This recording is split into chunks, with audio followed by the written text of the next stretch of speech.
Welcome back, Shavasti. Thank you. Today I'd like to touch on a topic which is having it all. Mm. That's a very, very good topic to start with today. There are so many beliefs around that. Those who are wanting to have it all, those who are saying that it's not possible, those through experience who say, well, I used to have it all, but then I lost it, or I had all the career satisfaction, but I didn't have any relationship, or I had the great relationship and then the career disappeared, or I had a business with lots of money, but I suffered from loneliness, I had no friends. And so there are many charged beliefs around having it all.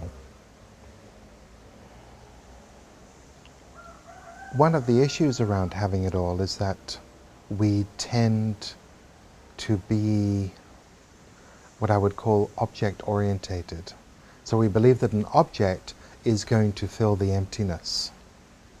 And so before really going into this topic, I want to make it very, very clear that I'm not speaking against wanting to manifest great wealth.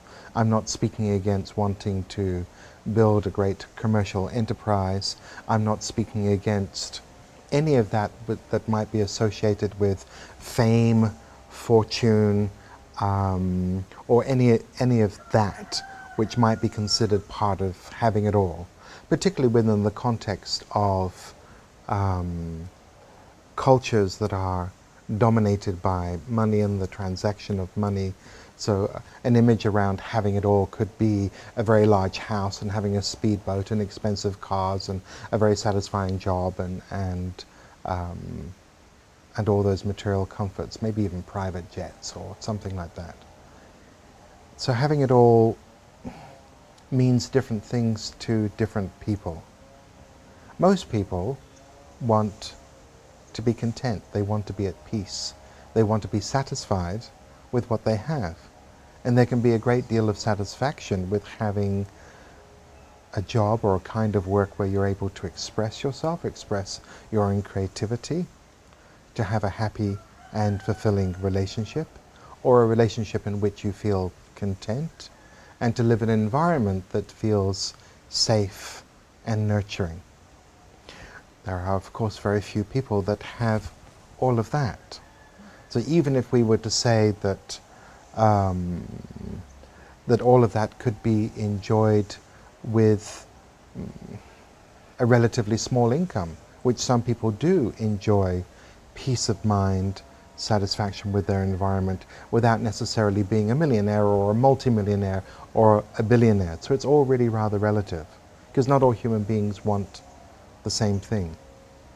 However, what I've noticed myself in working with those who appear to have it all, meaning they have very significant sums that define their income, let's say they're multimillionaires or billionaires, is that one of the characteristics that many of them have is loneliness, a deep sense of loneliness. And then if we look at those people who achieve great things, maybe they are the captains of industry, maybe they're famous actors, actresses, maybe they run very large corporate organizations, maybe they're very famous for something else, for singing, etc. Very often the world's high achievers are those who are asked to do too much too soon. Meaning that at a very young age, 9, 10, 11, 12 years old, they either took on a physical responsibility, such as having to go out and work in order to supplement the income of an impoverished household, or they took on an emotional responsibility. Mostly it is the latter, for the financial obligation at a very young age often goes together with an emotional obligation. So perhaps there's a parent that has a particular need. Perhaps a mother or a father is depressed. Perhaps there's alcoholism in the family. Perhaps the marriage is an unhappy one, and therefore the child is asked to step into friendship with one of the parents. And so that's really being asked to do too much too soon. So what we see happening in this case is that the person becomes an achiever. And no matter what it is that they achieve, it's never enough. Because they were then asked to do something too soon. And so if a child is invited into friendship with a parent, or given an emotional responsibility of making the mother happy, or fulfilling the father's dream, then the child can only ever fail. So there are a few things that happen with that. Shame is born, more shame is born out of that, because they can never meet the need of the parent, because they don't have the capacity to do that. But if that's required of them, then they continue to try and to try and to try and to try. And so they become overachievers. Every cloud has a silver lining. The silver lining to that is often they are very excellent at what they do. However, having taken emotional responsibility for someone else that has then become the driving engine behind their ability to achieve and perhaps build great empires, car factories, for example, or a superstar on the movie screen, or some other individual like that, or just achieving within the context of their own culture and their own country. I'm giving very large examples here, but this can be applied at all levels of income and all levels of culture and society across the planet. Is that all of that achievement becomes not enough. So excellence can be born out of that, but the excellence never satisfies. It never feeds, because they often become doers for others. I now have to financially support all of these people, brothers, sisters, cousins, aunties, uncles. Or they are in relationships with those who constantly need support, either emotional support and financial support. And so, in essence, what happens when you've been asked to do too much too soon, although excellence and great achievement can be born out of that, we really become too capable to surrender. Too capable to surrender. And so, we've allowed our capability to define who we are very completely. Meaning, to be incapable is a very frightening thing. It's almost equivalent to death, because we have created this entire persona that is indeed very capable, but it is in separation to the needs of the child that were never met. And then there's the fear, because the child needs something. And yet those who are too capable to surrender, those who are asked to do too much too soon, those who are great achievers, have great difficulty in saying, please hold me.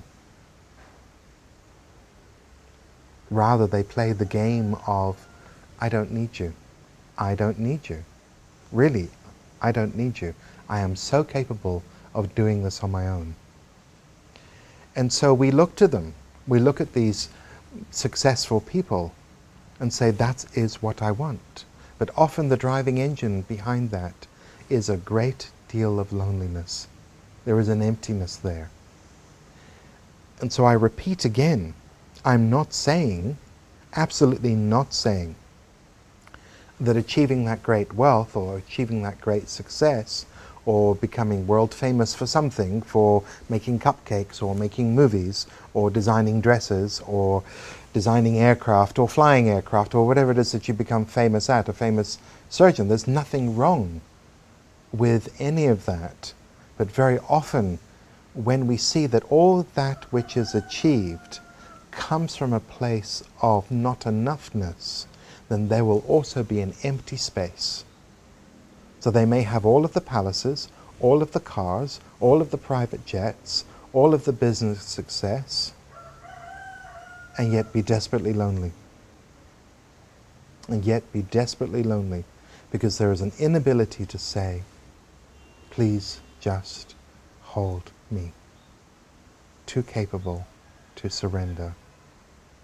And so there are many who have jobs in finance, who are lawyers, who are doctors, very capable people that have that as a challenge for them. And so just to recap a little bit, there is a positive aspect to this, and the positive aspect is excellence. And so if that place of achievement can come from our own innate magnificence, if we can fill that place that feels empty, that never got what it needed, if we can surrender to be held, then the overachieving can turn into magnificence. And with magnificence comes generosity. With generosity comes fulfillment. With an ability to surrender comes a real ability to meet the other. And out of that, relationships are born. And from that healing of that place, then one can have it all. Thank you, Shavasti.